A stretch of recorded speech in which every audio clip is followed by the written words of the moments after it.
Okay అండి. నమస్కారం అండి. ఈరోజు లా అండ్ ఆర్డర్ పరిస్థితి మీద రివ్యూ చేసే ఉద్దేశంతో జమ్మలమడుగు పట్టణం సందర్శన చేయడం జరిగింది. జమ్మలమడుగు నియోజకవర్గం సంబంధించిన పోలీస్ అధికారులందరినీ కూడా ఈరోజు సమీక్ష చేయడం జరిగింది. రీసెంట్గా పోలింగ్ రోజు తర్వాత పోస్ట్ పోల్ జరిగినటువంటి ఇన్సిడెంట్స్ గురించి కూడా డీటెయిల్గా రివ్యూ చేయడం జరిగింది. కడప జిల్లా పోలీస్, ప్రత్యేకంగా జమ్మలమడుగు సబ్ డివిజన్ పోలీస్ చాలా చక్కగా ఎలక్షన్ డ్యూటీ నిర్వహించారు. ఛాలెంజింగ్ సిచ్యువేషన్స్ ఉన్నప్పటికీ కూడా పర్సనల్ రిస్క్ మీద ప్రొఫెషనల్ కమిట్మెంట్తో పనిచేస్తూ ఏది కూడా అవాంఛనీయ సంఘటన జరగకుండా చూడగలిగారు. ఏదైతే ఇన్సిడెంట్స్ ఆ రోజు జరిగినాయి దానిపైన కూడా చట్టపరమైన చాలా స్ట్రాంగ్ యాక్షన్ తీసుకోవడం జరిగింది. అదేవిధంగా ఇప్పుడు రాబోయే ఎన్నికల రిజల్ట్స్ వచ్చే రోజు కొన్ని డిస్టర్బెన్సెస్ కమోషన్ మళ్ళా జరగవచ్చు అని మాకు ఇన్పుట్ ఉంది.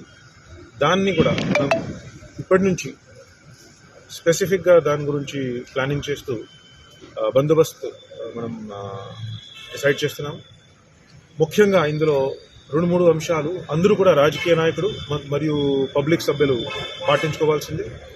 నెంబర్ 1 ఏంటంటే from 1st of June to 6th of June, from 1st of June to 6th of June చాలా జాగ్రత్తగా ఉండాల్సింది. Definitely police will be taking preventive action against many people, including house arrests, ఎక్స్టర్న్మెంట్స్ from the districts, అవన్నీ కూడా జరుగుతాయి. ఖచ్చితంగా కూడా మనం అది తీసుకుంటాము యాక్షన్స్. దానికి కూడా ఇప్పుడు తెలియజేస్తున్నాను. అదేవిధంగా 6th June వరకు కూడా మోడల్ కోడ్ ఆఫ్ కాండక్ట్ ఫోర్స్లో ఉంటుంది. సో ఎట్టి పరిస్థితిలో కూడా ఏ మాత్రం rallies, public meetings, processions, victory celebrations are not permitted. Let me repeat that again. 6th June వరకు కూడా model code of conduct is in force. No rally, no celebration, no procession is permitted at all. Nothing whatsoever.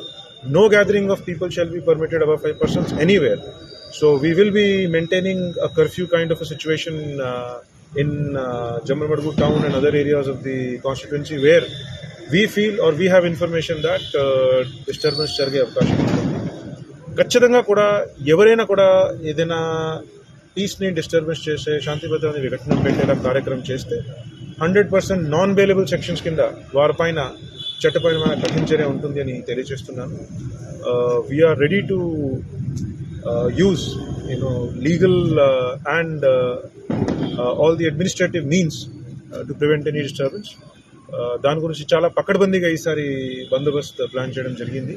Force కూడా ఈసారి మాకు అందుబాటులో ఉంటుంది. Last time because of polling station duties force కూడా dispersed ఉండేది. ఈసారి పోలీస్ ఫోర్స్ చాలా బలంగా ఉంటుంది.